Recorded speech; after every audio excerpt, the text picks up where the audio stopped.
Hey guys, TechCommentary with the video for you guys. In today's video, I'm going to show you how to power down, turn off, or shut down your iPhone 15 Plus in 3 different ways, and also how to turn it back on after you have shut down, so like a restart. So let's get started. So in order to shut down your iPhone 15 Plus, the simplest and the easiest way, using your buttons on the phone, you want to locate on your right hand side this big side button. And then on your left hand side, you can either use the volume up or volume down, one or the other, either will work. So I'll do volume up and then side button. You want to press these 2 buttons at the same time and hold it. So you're going to press and hold for about maybe a second or 2, and then this menu will vibrate and pop up. And all you do is slide to power off. Simple as that. And it also works similarly with the volume down button as well. Volume down and the side button will activate this menu to shut down.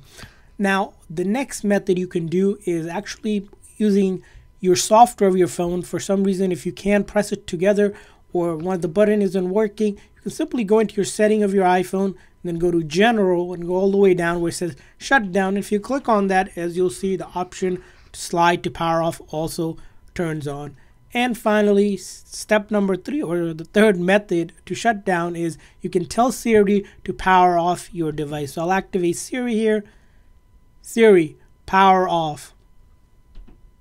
And then it will ask you if you want to power off. You can just hit power off and it's begun the process. As you can see, screen went completely black.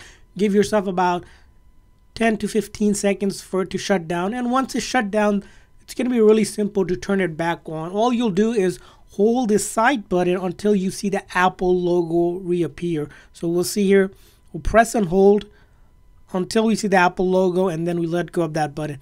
We don't need to press the volume up or volume down for this method. Now, for some reason, maybe you can't press that button or it's not working. The other method you can do is, if you have your charger, the USB-C on this 15 Plus, right, plug it into a charger, or if you have the MagSafe charger, you can also use that. And when the phone is connected to a charger and it's turned on, it will automatically turn on. Just the way it works is that it detects that it's being charged. It will turn itself on automatically without even pressing that button. And that's it for powering down, shut down, or turning off your iPhone 15 Plus. I hope this video was helpful, and for future tips and tricks for your iPhone and other devices, be sure to like and subscribe button. Thanks for watching, guys. See you guys next time.